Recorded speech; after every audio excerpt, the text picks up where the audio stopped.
Good morning.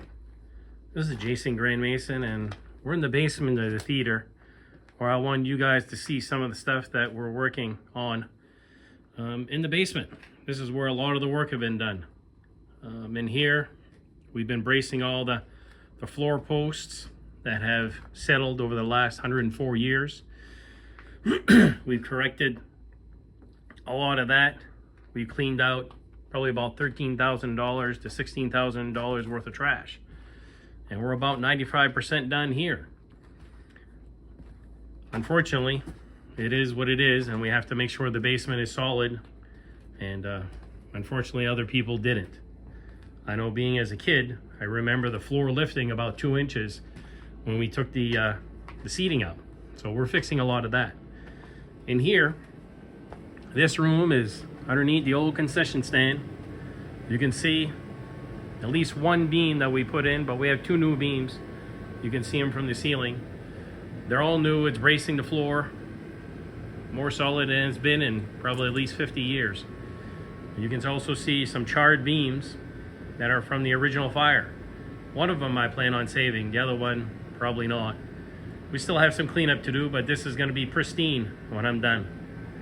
We'll go underneath the lobby now, and you can see where we have another large 40-foot beam from the front of the building to the middle wall in the theater. And this is all new. It's all been braced. It's all very solid. We keep checking things and making sure it's perfect. So in the future, the basement on all the structure and underneath will be perfect.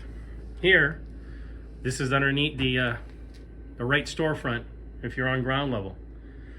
We still have some cleaning in here, but a lot of it's been done. We did some more bracing because a lot of bracing was taken out over the years.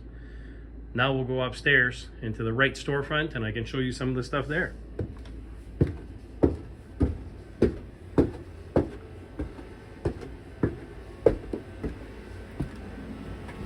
Here's the right storefront. You can see the beautiful ceiling, tin ceiling that's been preserved. We're going to preserve it more and get proper paint on it and proper lighting. It used to be in Dayton's restaurant. And again, it's going to be in the building in a rental spot that we're going to have either for us or for somebody else to enjoy. You can see the 2 drive-in projectors and some of the decorations we're getting ready for the Christmas festival in town. Some of the old theater chairs from the actual building. Here's the lobby. Ticket booth was here. A little warm, a little cold, so we've been warming it up a little bit. And again, you can see the ceiling is still here and it's going to be preserved. Now we'll go into the concession stand area, and you'll see we got scaffolding. Here you can see the remnants of the old platform, and you can kind of see it on the wall, where the staircase used to be for the old city club that was on the 2nd story. And again, you can see another tin ceiling that's here that we hadn't found in about 90 years. Nobody knew it was there until we pulled the ceiling that was down about 3 feet out. And 90% of it there, and we have enough material to completely restore it. You can see the hole in the floor. That's from where the staircase was to go to the 2 apartments that Dad had upstairs. That staircase will be repurposed and put back where the original one was before the fire. And you can see the scaffolding here where we're going to be replacing the wall. And you can notice that the floor is gone. The floor is gone because, well, the men's and ladies' room wasn't perfect after all these years, and I wanted to get rid of it so the floor can be good. Now you'll see the auditorium. It needs a lot of work, but we've concentrated in the front and in the back. This is one of my favorite views here, is when you walk underneath the old arch, and then you have the staircase that goes to the projection booth and Dad's old office. And this would have been the money shot for me when I was a kid. You'd walk in through this arch and you'd see the ceiling. It goes up 20 feet, and you can see that it's in rough shape. But we're going to be restoring it and bring it back to life. Again, we have more scaffolding in here. High ceilings.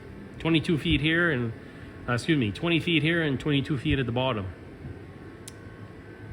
You can see a lot of the old tapestry that's in here, that's still here, that we're going to hope that we can preserve and bring back for everybody to enjoy. And you can see some of the old antiques that we're picking up for the museum. They're all going to be on display at one point in time. You can see the curtain that's still there. We're hoping to save it because it's original. You can see the stage. We're hoping that in the future we're going to have performing arts in here with bands for entertainment for the town and plays for entertainment for the town. You can also see all the theater chairs or the auditorium chairs that came out of the Caribou School, which are, we found now that they do match the originals that were here that were in the fire, because I have evidence. You see some wood that we're using to save, because I want to keep as much original here as we possibly can. And now we'll go back to the front and you'll see some more stuff as far as the evidence that we have that the theater chairs are the same as what we had, aside from the colors. It's pretty cool finding in the stuff that we've been finding, and I'm glad you guys are along with us for this journey. But you can see here there's some evidence of old theater chairs that match the uprights from the chairs that we have in the auditorium at this present moment. So we're glad we got the ones out of the Caribou School. It's going to be great for us. So I just want to say thank you for joining us, being members, contributions, donations, all the above. The support has been phenomenal. This is a gigantic project that I took on. Dathan joined me, and we hope to save this building from being torn down and bring it back to Van Buren for life. So the season of giving is coming. And if there's any spare change you have in your pocket so you can donate to our nonprofit, it would be fantastic. This is a monumental task, and I'm still positive that we're going to be able to do it. But if you can, make donations either through the GoFundMe. We're going to be setting up a donor box, so you'll be able to donate through that. We have a website coming. I have a gentleman that's helping us with that. So I guess what I can say is do what you can. And all of it, I can tell you, will be used here properly. And we're going to have a donor wall that's going to be in this building for all the donors that helped us get there. I'm actively working on grants. We're doing well. We're going to know more probably by March of next year. So this is Jason Grant Mason saying thank you. Goodbye.